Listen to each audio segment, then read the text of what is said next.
ನೋಡಿದರೆ ಭಾರತವು ನಿಗೂಢ ದೇಶ, ಋಷಿಗಳು ಮತ್ತು ಅವತಾರಗಳ ನಾಡು. ಇಲ್ಲಿ ಧರ್ಮ ಸಂಪ್ರದಾಯಗಳು ತಲೆ ಎತ್ತಿ ನಿಂತಿವೆ. ಇದೇ ಕಾರಣದಿಂದಾಗಿ ಭಾರತದಲ್ಲಿ ಪುರಾತನವಾದ ಗುಹೆಗಳು, ದೇವಸ್ಥಾನಗಳು, ಕೆಲವು ಇತಿಹಾಸಕ್ಕೆ ಸಂಬಂಧಿಸಿದಂತೆ ರಹಸ್ಯಮಯ ಸ್ಥಳಗಳಿವೆ. ಅಂತಹ ಹಲವು ರಹಸ್ಯಮಯವಾದ ಸ್ಥಳಗಳಲ್ಲಿ ಭೀಮಕುಂಡವೂ ಒಂದು. ನಮಸ್ಕಾರ, ಧರ್ಮ ಸಂಪದ ವಾಹಿನಿಗೆ ಸ್ವಾಗತ. ಒಂದು ಕುಂಡ ಎಷ್ಟು ಆಳ ಇರಬಹುದು? ಹೆಚ್ಚು ಅಂದರೆ 20, 30, 50 ಫೀಟುಗಳು.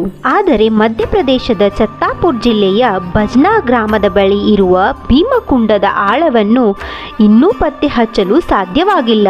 ಅದೆಷ್ಟೋ ವಿಜ್ಞಾನಿಗಳು ದೇಶ ವಿದೇಶದಿಂದ ಬಂದು ಭೀಮಕುಂಡದ ಆಳವನ್ನು ಪತ್ತೆ ಹಚ್ಚಲು ಪ್ರಯತ್ನಿಸಿದ್ದಾರೆ. ಆದರೆ ವಿಫಲಗೊಂಡು ಸತ್ಯ ಅರಿಯದೆ ಹಿಂತಿರುಗಿದ್ದಾರೆ. ಇಲ್ಲಿ ಪ್ರವಾಸಿಗರ ಸಂಖ್ಯೆಯೂ ತುಂಬ ಹೆಚ್ಚು. ಆದರೆ ಇತ್ತೀಚಿನ ದಿನಗಳಲ್ಲಿ ಈ ಕುಂಡದಲ್ಲಿ ಸ್ನಾನವನ್ನು ಮಾಡುವುದು ನಿಷೇಧಿಸಲಾಗಿದೆ. ಭೀಮಕುಂಡದ ರಹಸ್ಯಗಳು. ಇಲ್ಲಿಯ ನೀರು ಶುಭ್ರ ನೀಲಿ ಬಣ್ಣ ಅಥವಾ ಸಮುದ್ರ ಬಣ್ಣವಾಗಿದೆ. ನೀರು ಶುದ್ಧವಾಗಿರುವುದರಿಂದ ಸುಮಾರು 15ರಿಂದ 20 ಫೀಟ್ಗಳವರೆಗೆ ನೀರಿನಲ್ಲಿರುವ ಮೀನುಗಳನ್ನು ನೋಡಬಹುದು. ಇದು ಎಷ್ಟು ಶಾಂತವಾಗಿದೆಯೋ ಅಷ್ಟೇ ಭಯಂಕರ.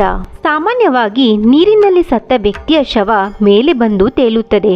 ಆದರೆ ಭೀಮಕುಂಡದಲ್ಲಿ ಮುಳುಗಿ ಸತ್ತ ವ್ಯಕ್ತಿಯ ಶವ ಮೇಲೆ ಬಂದು ತೇಲುವುದಿಲ್ಲ ಮತ್ತು ಪ್ರಕೃತಿಯಲ್ಲಿರುವ ಬದಲಾವಣೆಗಳನ್ನು ಮುಂಚೆಯೇ ತಿಳಿಸುತ್ತದೆ. ಅಂದರೆ 2004ರಲ್ಲಿ ನಡೆದ ಸುನಾಮಿಯ ಸಮಯದಲ್ಲಿ ಭೀಮಕುಂಡದ ನೀರಿನ ಮಟ್ಟವು ಸುಮಾರು 20 ಫೀಟ್ಗಳಷ್ಟು ಏರಿಕೆಯಾಗಿತ್ತು. ಇದರಿಂದಾಗಿ ಪ್ರಪಂಚದ ವಿಜ್ಞಾನಿಗಳು ಬಂದು ಸಂಶೋಧನೆ ನಡೆಸಿದರು. ಆದರೆ ಅವರಿಗೆ 50 ಫೀಟ್ಗಳ ಆಳ ಹೋದಂತೆ ಅವರಿಗೆ ಯಾವುದೋ ಒಂದು ಶಕ್ತಿ ತಡೆಯುತ್ತಾ ಇತ್ತು. ಹಾಗಾಗಿ ಆಳವನ್ನು ಅಳೆಯಲು ವಿಜ್ಞಾನಿಗಳು 200 ಫೀಟಿನಷ್ಟು ಒಳಗಡೆ ಕ್ಯಾಮೆರಾವನ್ನು ಕಳುಹಿಸಿದರು. ಆದರೂ ಅದರ ಆಳವನ್ನು ಕಂಡುಹಿಡಿಯಲು ಆಗಲಿಲ್ಲ. ಮತ್ತು ನೀರಿನ ಒತ್ತಡ ತುಂಬ ಇದ್ದು ಇದರಲ್ಲಿ ದೊಡ್ಡ ಗಾತ್ರದ ನೀರಿನ ಪ್ರಾಣಿಗಳಿವೆ.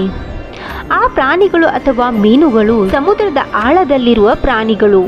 ಇಲ್ಲಿ ಒಂದು ನೀಲಿ ಬಣ್ಣದ ದೊಡ್ಡದಾದ ಸ್ಫಟಿಕವಿದೆ.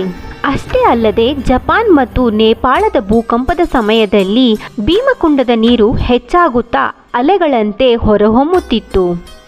ಈ ಕಾರಣಗಳಿಂದಾಗಿ ಪ್ರಕೃತಿಯ ವಿಕೋಪಗಳೊಂದಿಗೆ ಭೀಮಕುಂಡ ಒಂದು ನಂಟು ಇದೆ.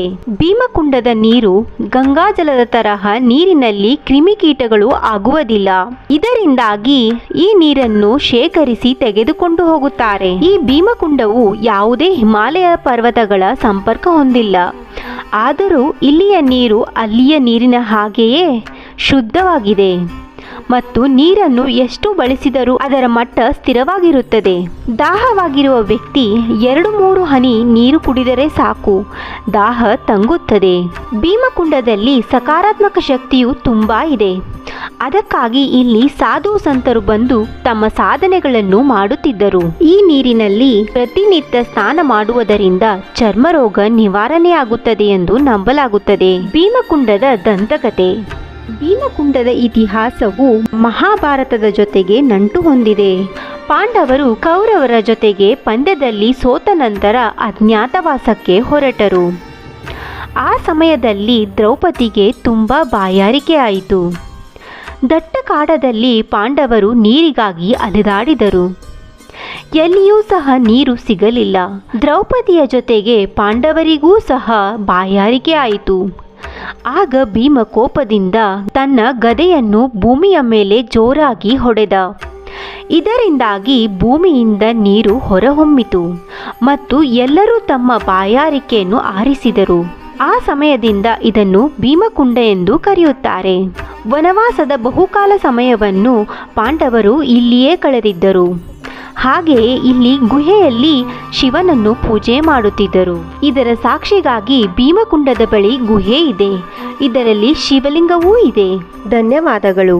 ಈ ವಾಹಿನಿಯನ್ನು ಮೊದಲ ಬಾರಿಗೆ ನೋಡುತ್ತಿದ್ದರೆ ಸಬ್ಸ್ಕ್ರೈಬ್ ಮಾಡಿ.